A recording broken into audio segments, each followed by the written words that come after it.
On here, you can do your own bowling coming up, but first we're going to head back to that area I was just talking about. Here he is. Maggie, I am dressed up. I'm dressed up as a bonsai specialist with Mark Paterson. Well, say hi to Mark for me. Hi, Mark.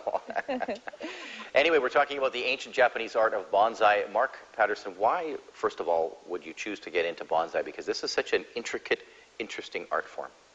I got into bonsai actually because I was into native plant stuff. And I ended up with a couple trees which I couldn't eat and couldn't make into spoons or bowls. And I was like, what can I do with these kind of plants? And I only had two choices. One was English topiary, and the other was Japanese bonsai. And Japanese bonsai has such a connection with nature, which is what I was getting at with natural food sources, that I just jumped whole 2 feet into it. Wow. What is bonsai exactly? Bonsai, well, it literally translates to tree and tray. And although it's a Japanese art, it comes from that, but the Japanese really gave it the finesse and the connection with nature that we associate with bonsai today, and that's what we practice over here for the most part. Bonsai is actually a horticultural and an artistic technique which is applied to plants, and so to that extent you can use basically any kind of woody stemmed plant, trees, shrubs, herbs, and apply these techniques. Let's talk about some of the individual plants you brought along with you here. This one in particular, I know it's taken almost 20 years to turn into what we see now. Absolutely. This has been grown out in a field for many, many years before it was even attempted to turn into a bonsai. And then my master, Chuck Hickman, actually transformed this over about 16 years into the beautiful silhouette that you see today. It's phenomenal, really is. When you talk about transforming it, what does that entail exactly? We all have ideal pictures of trees in our heads. And so you'll actually take a tree, and through time and these horticultural techniques, you'll actually slowly grow branches out and form a silhouette over it that you can really identify as a tree. Really interesting art form because you're creating art out of something that's growing without taking too much away from its original form, is that right? Absolutely. I really love the fact that you have to wait for the tree. So the tree is really an integral part of the process. It's not just putting your own part onto it. These are like literature, I mean, they look fake, some of them. And I guess that, it's a credit to the artist if it looks like it's been created, from plastic almost. But at the same time, it still has to retain that lifelike look. And the moss here, for example, how would this one have come together?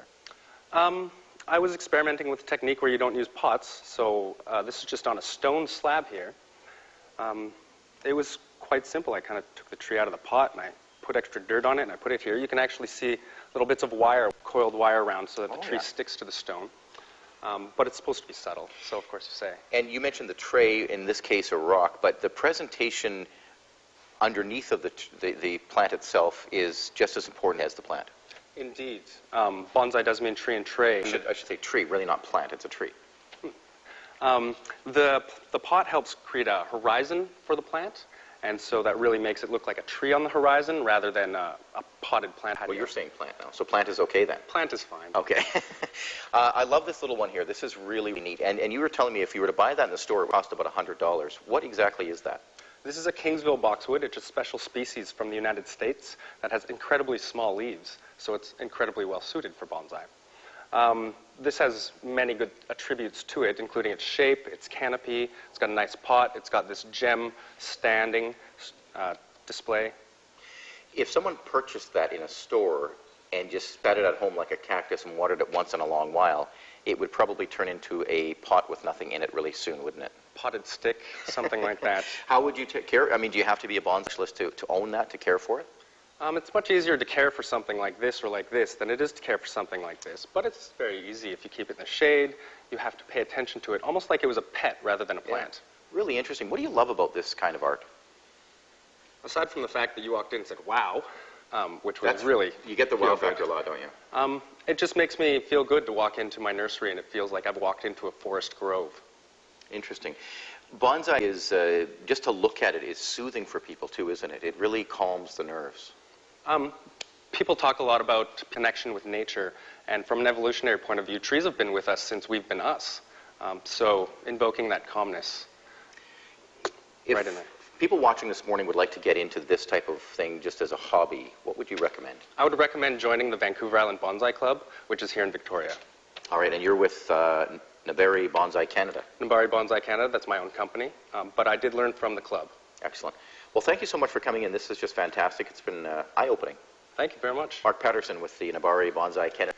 That's your company, you said? Indeed. Excellent. All right, we'll take a short break. We'll continue with more. This is A Morning. It's Friday.